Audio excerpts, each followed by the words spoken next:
राधे राधे दोस्तों। आज का ब्लॉग आप देख रहे हैं मेरे मायका का है। ये मेरे बड़े पिताजी हैं और ये अक्सर मेरी शिक्षा को लेके पूछते रहते हैं कि मैं भी क्या कर रही हूँ। और तो फिर मैंने कहा कि पहले मैं अपने बाबूजी की फ़ोटो ले चलूँ साथ में, ब्लॉग में रहेगी तो हमेशा कुछ पुरानी यादें हैं जो बनी रहेंगी। 5वीं तक की शिक्षा मेरे बड़े पिताजी के माध्यम से ही हुई थी मेरी। ये मेरा पुराना वाला घर है, पहले हम यहीं रहते थे और 5th क्लास तक तो हम यहीं थे। अभी थोड़ा सा कुछ नया चीज़ें बन रही हैं, बाकी बहुत सारी चीज़ें पुरानी ही हैं। और आप अब गांव का दृश्य है तो आप देख ही पा रहे हैं कि हमारे यहाँ पशुओं की सेवा होती है। और ये चीज़ ना, ये जो पशुओं को रखना घर में, ये बहुत बड़ी चीज़ है। आज तो हम लोग को शहरी बना दिया गया है कि इनको हम नहीं रखते हैं, जबकि मेरी बहुत इच्छा होती कि एक गौ पालन करें हम। और यहाँ का दृश्य तो क्या ही लाजवाब था, मतलब मेरे मायके का दृश्य आप समझ लीजिए कि जब मैं यहाँ होती हूँ तो सच में किसी प्रकार की कोई चिंता नहीं होती, कोई टेंशन नहीं है, ना ही कोई परेशानी है कि हाँ अब करना क्या है क्या नहीं करना है। तो मैं आ गई हूँ, मेरे घर पहुँच चुकी थी। और ये मेरा जहाँ इनविटेशन था हम लोग का, मतलब मेरे चाचा जी के यहाँ, वहाँ गए थे हम लोग। पूजा पाठ हो रहा था। छोटी बहन है, मतलब चाचा की छोटी लड़की थी, तो पहले उसकी बेटी का बर्थडे था, पहले उसने पूजा किया। अभी ये यहाँ पे आज सुंदर कांड भी हो रहा था, भजन का कार्यक्रम भी रखा गया था। तो सुंदर कांड उधर चल रहा था। इधर ये मेरे से छोटा भाई है, ये छोटा भाई और भाभी बरह संस्कार हो रहा है। तो हम लोग इसी पूजा में बैठे हैं और मेरी तो आदत ही है कहीं पूजा प्रार्थना अर्चना वंदना हो और मैं शामिल न रहूं, तो मैं तो बहुत मानती हूँ। इसी बीच हमारी कई बहनें हैं जो चाचा की लड़कियां हैं, हम सब एक साथ थे। मतलब आज ऐसा दिन था, इतना अच्छा था कि हम सभी कभी तो मिल नहीं पाते जल्दी, लेकिन इस दिन हम सब एक साथ थे। और वंशिका बहुत खुश थी। वंशिका इस बार मामा के घर से आने का नाम नहीं ले रही थी। उसका मन बिल्कुल नहीं था कि मैं अभी चलूं और मुझे दूसरे दिन ही रिटर्न आना पड़ा, लेकिन वो चाहती थी कि अभी 2-3 दिन में और रुक जाऊं, क्योंकि उसी के एज के कई बच्चे सब मिल गए उसको खेलने के लिए। और मेरी एक भतीजी भी है, तो उसके साथ जो मस्ती की और बहुत अच्छा लगा। हम लोग बहुत सारा फ़ोटो क्लिक किए, मैं मेरी मम्मी के साथ फ़ोटो क्लिक की। अच्छा, मेरी मम्मी को ये चीज़ बहुत पसंद है कि मैं यूट्यूब पर वर्क करती हूँ। शायद वो इतना खुश नहीं होती जितना कि मैं किसी स्कूल या किसी कॉलेज में पढ़ा रही होती, लेकिन जब वो देखती है कि मैं यूट्यूब के मंच पे वर्क कर रही हूँ तो वो बहुत खुश होती है। और वो अक्सर मेरी वीडियो ना कह कह के बोलेगी लोगों से कि मेरी बिटिया का वीडियो दिखा दो, क्योंकि उसके पास स्मार्टफोन नहीं है।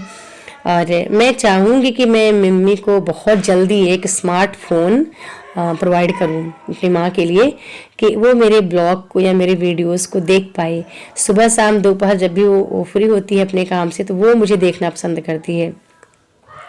अब ये पूजा पाठ काफ़ी लंबा चला, क्योंकि बरहौ संस्कार है, तो कम से कम ये 4-5 घंटे पूजा अर्चना वंदना प्रार्थना जता चला। और हमारी कई मामी लोग, मौसी लोग, बुआ, हमारे बड़े पापा की लड़कियां, मैं, चाचा की पूरी लड़कियां, बुआ की लड़की, मतलब आज हम सब इकट्ठे थे एक जगह पे और बहुत अच्छा लग रहा था। ये मेरे बड़े पिताजी के मतलब ये मेरे बहन की लड़की है, ऐसा बोल दूँ, ठीक है। तो वो मैं उसकी मौसी लगती हूँ। कहने को तो मैं अकेली बहन हूँ, लेकिन जब हम एक साथ होते हैं तो बहुत अच्छा लगता है। ऐसा नहीं लगता कि हम अकेले हैं, मतलब सब साथ में रहते हैं। जब भी कोई मांगलिक कार्यक्रम होता है, यानी जो भी हो, सुख दुख हो, हम सब एक साथ ही एक दूसरे के घर जाते आते रहते हैं। तो ये मोमेंट बहुत ही अच्छा था दोस्तों, और इसको मैंने रिकॉर्ड किया पूरा, ताकि हम कभी कभी ना अपना ब्लॉग अपने मोबाइल से तो नहीं देख पाते, लेकिन दूसरों के मोबाइल से अपने कुछ मोमेंट ऐसे हैं जो हम देखते रहते हैं।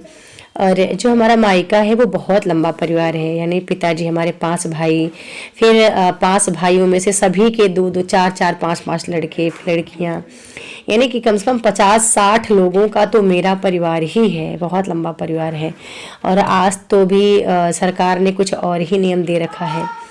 अब उधर बरहों का जो पूजन था, बरहों पूजन, वो कार्यक्रम हो चुका था।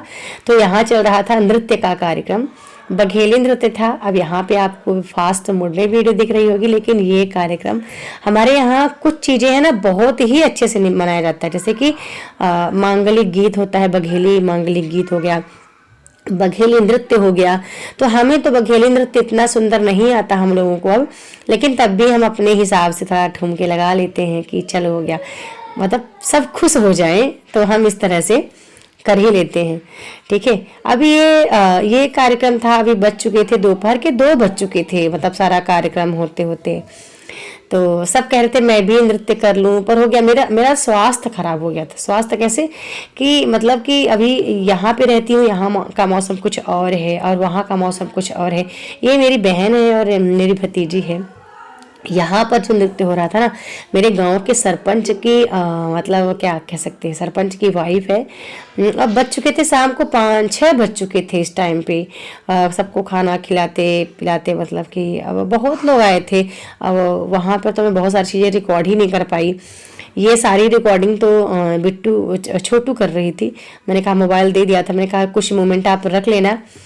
और क्योंकि भी गांव है ना, तो गांव में वीडियो को लेकर के इतना ज़्यादा सब जागरूक नहीं है कि हम जो वीडियो शूट कर रहे हैं वो किस लिए हो रही है और वो कहाँ पर, मतलब किसके लिए हो रही है, ये सारी चीज़ें उनको ज़्यादा पता नहीं होती हैं। ठीक है, तो ये है बघेली का असली नृत्य, इस तरह से मतलब जो ये कर रही हैं। अब सुबह हो चुकी थी और बज चुके थे 8 और हम लोग की बस आने वाली थी, तो हमें रिटर्न होना था। और वंशिका तो बहुत खुश होती है जब भी नानी के हाथ की विदाई लेती है, बच्चे बहुत खुश होते हैं। मुझे मेरे बचपन के दिन याद आ गए, जब मैं भी अपने नानी के यहाँ जाती थी तो पैसे का तो ध्यान रहता था कि हाँ कुछ विदाई मिलेगी। तो यहाँ से हम पहुँच चुके हैं रीवा और हम अब आ गए हैं अपने घर, उतरने वाले हैं। हमारा घर मतलब हमारा बस स्टॉप पहुँच चुका था और हम अब उतरने वाले थे और हमारा सफ़र यहीं तक था, मायके वाला। अब हम आ चुके हैं अपने घर और हमने की एक छोटी सी वीडियो शूट। तबीयत ख़राब थी तब भी हमने की, क्योंकि काफ़ी टाइम से वीडियो नहीं बन पाई थी। तो आज का ब्लॉग कैसे लगा ज़रूर कमेंट सेक्शन